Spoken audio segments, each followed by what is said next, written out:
I need to let you guys know a story. Wild story this morning. So I'm on the way into the gym, right? And I have a friend who's an Airbnb host, gives me a phone call. He's like, dude, Airbnb's pissing me off. And I've got a couple just real stupid things going on. One is about not being able to remove a review, and one is about Airbnb lying to him to not pay him for the damage to, like, somebody burned his hardwood floor at a brand new property. It's like his very first reservation. So here's what's up with the review removal. There's a guest who booked his property, and his property does like $2,000 a night. And so what he does is he requires extra points of contact for reservations, so he can do a little bit of extra screening.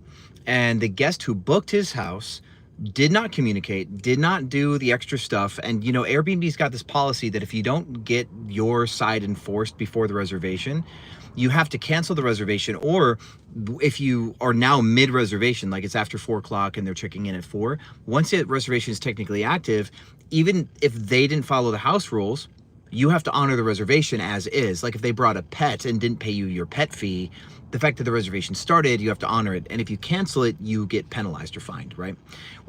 Many of us know this to be true. And if you heard it here, then you heard it here first, folks.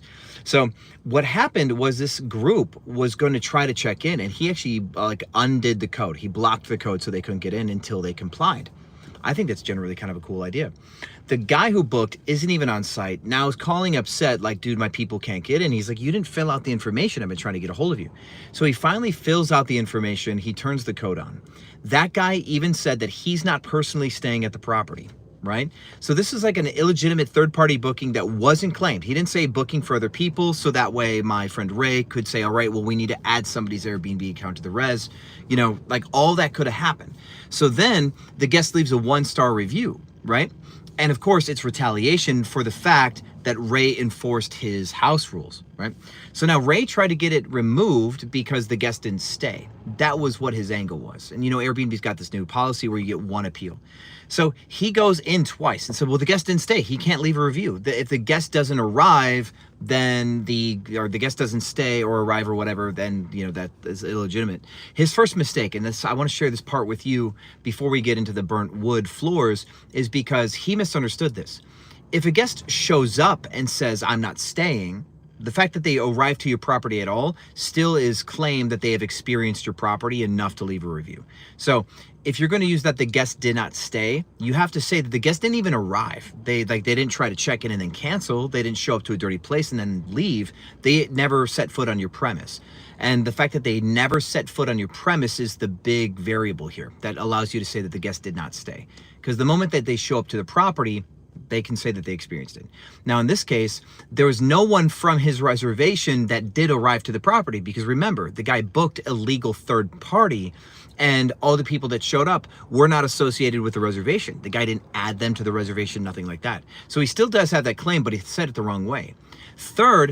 Secondly, he could argue that it is retaliatory because Airbnb's got a policy that if a guest leaves a negative review after you have enforced terms of service or your house rules, then that negative experience could be argued as retaliatory. So he's got a few different angles that he can use to take it down, but he's already burned his appeal. So he might have to take them to arbitration. And so when I told him too, is he could in his arbitration documents claim that Airbnb's review removal processes currently are negligent to hosts, and he can seek punitive damages for the amount of filing his arbitration. So if any of you guys end up in this situation, the advice I gave him was get a free arbitration by claiming punitive damages. And so there's that. Now, the second one is really funky, okay? He got on the phone with Airbnb after they tried to lowball him on his floors. So, okay, this is going to get tangential because I am ADHD, but we're going to learn a few things in this video. This part's going to be kind of cool, right? So he is seeking $5,000 to replace the wood in the front of his brand new build because somebody burnt a hole. Looks like a hookah puck, burnt a hole in the floor. And they counteroffered with 1,000 out of the 5,000. They countered with 1. Like, just the number is stupid, right? So he says, no way. I need money to fix this floor. They damaged my brand new floor. So then days later, they reject the whole thing, right? So this starts to get into a part of the anatomy of Airbnb's reimbursement ceilings. They've got dollar amount ceilings that need additional approval. So if you ask for somebody to replace broken wine glasses and it's $30, almost anybody at Airbnb camp can click yes to $30. They don't need to escalate it, right? So the bigger we get in claims, the more that it gets escalated. And at this $5,000 range, he's above, I think it might be $2,500. I'll have to go back and look to see if like where they get fishy with us, if there's a specific line there, but it's in the 2000s, I think. And once you're over that marker, then there's like additional escalation. And so that additional escalation, they shut him down. And so he calls in, it's like, dude, I filed my claim. You guys were gonna give me money, now you're gonna give me none. The guest did this damage. And they're like, well, no, it actually isn't covered anymore by air cover. And this is where the guy lied. This is the crazy thing. He lied and said, Airbnb requires that you contact and try to resolve this with the guest before you come to us for resolution. He's like, I did that. I filed a resolution in your resolution center, which the guest is allowed to respond and then the negotiation happens. He's like, no, you were supposed to reach out to the guest directly and try to resolve it before opening a resolution. That's a lie. That is actually just like completely like made up. This dude at Airbnb camp said that. And my buddy Ray's like, no, that doesn't make any sense. Show me where it says that in the terms of service. And then the guy lies again. He's like, well, that's a policy. We don't actually have to share that with you. It's just a policy. I don't have to share with you any documentation. Here's what you guys need to know. Everything that Airbnb wants you to follow is written down somewhere. They have to give you a terms of service in which you sign and agree to. So if somebody on Airbnb, like on a phone call, says, we don't have to show you something, then you say, give me the ticket number for this conversation right now. Give me the ticket number. You can get it without the ticket number later, but you'd have to go through discovery, which is a little bit of a pain in the ass. So ask for the ticket number for the phone call.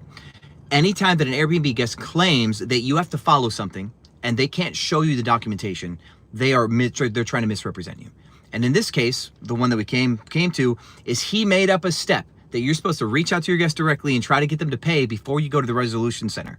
And obviously you go to the resolution center, the guest either agrees to pay or they don't, and then air cover comes in on the back. So I told him that you are going to tell Airbnb representatives next time that you're on the phone that this phone call, and I told him just to quote the date because he doesn't have the ticket number because he did this later. And I'll tell you how to handle that. I told him this date phone call happened, the agent committed misrepresentation and tried to lie to you to defraud you out of your claim, which is a violation of your consumer protection rights as a host. You're going to tell Airbnb that you will pay my full ask, the full $5,000, or when I take this to arbitration, I will additionally seek punitive damages from you for a breach of my consumer protection rights. And if he didn't have the ticket number, which he doesn't, he's notated the date that this call happened. When you go to arbitration, you will go through potentially a discovery phase. If you're making claims that are reliant on evidence, Airbnb is required to keep all of their phone conversation transcripts, I think for like 2 years. And so in your arbitration claim, you go through discovery and you can pull a ton of stuff. I'm not gonna tell you like what all you might wanna pull, but you can pull goddamn everything related to your host experience with Airbnb if you wanted to in that discovery phase. Like all the private information they have about you, every strike that you've ever gotten, everything, which is really wild. So in this case, he's stuck in a spot, and I just think it's really stupid because Airbnb has this trend of lowballing. And so here's a tip for you, and I've gotta say this in a very safe way because it could get me banned. So Airbnb requires that the work that we have done is legitimate. If a guest smokes and they do smoke damage to your house, there has to be a legitimate recovery effort, and the cost has to be legitimate. But you know what's really cool about being an Airbnb host? You're a business owner. And know what's cool about being a business owner is you can own multiple businesses, okay? And so hypothetically, there could be a day that you own a property management company, right? And that property management company could provide moving services, could provide smoke removal, deep cleaning, disaster recovery, mold remediation, all this other stuff, right? And, you know, they could do carpentry work, like replace wood floors. And you know what? It's okay. Some companies that do this stuff don't actually do the work themselves. They do something called subcontracting. And so your property management company could just use a subcontracting model where you go and find somebody who replaces wood floors. They work for the contractor, the master contractor, and that master contractor increases the invoice by what's called, I think it's called 11-11 or 10 and 10, 10 and 10.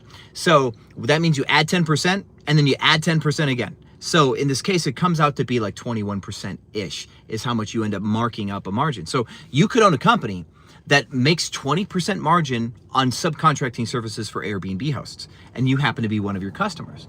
There is nothing illegal or illegitimate about that. And from there, sky is the limit, right? Now, level one advantage to owning your own property management company that does this is you can generate invoices to prove that things have cost. Because some of you are doing your own smoke recovery and stuff like that, but then you don't have a legitimate receipt, or you're doing deep cleaning and you don't have a legitimate receipt. But if you owned a property management company, which I do, and you invoice your other company, let's say Omega Property Management Corp., invoices Alpha Airbnb Corp for like the bill, right?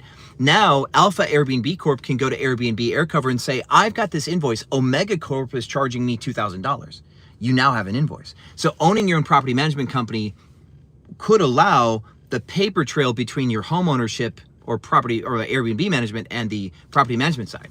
Now, I have a friend who works for advertising. For like, she does like stuff for Pepsi. They have an agency on the inside that will bring in other graphic designers, artists, camera people when they can't do the work themselves.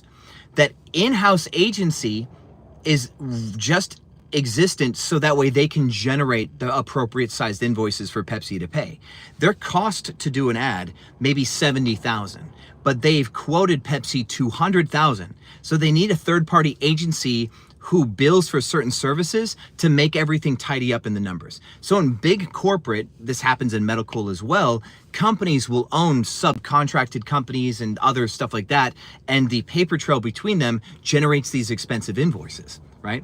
So, you know, I'm not gonna name names, but I know people who've had to pay $3,000 to replace a TV, and it was on their invoice, and Airbnb had to pay. I'm not gonna say that you should do that. I'm not gonna say who does, but that has happened. TVs are getting expensive out here, ladies and gentlemen. So with that, share with your host friends so they know what's up. Thank you so much for watching this video to the very end. Love you guys. And as always, I will see you on the other side.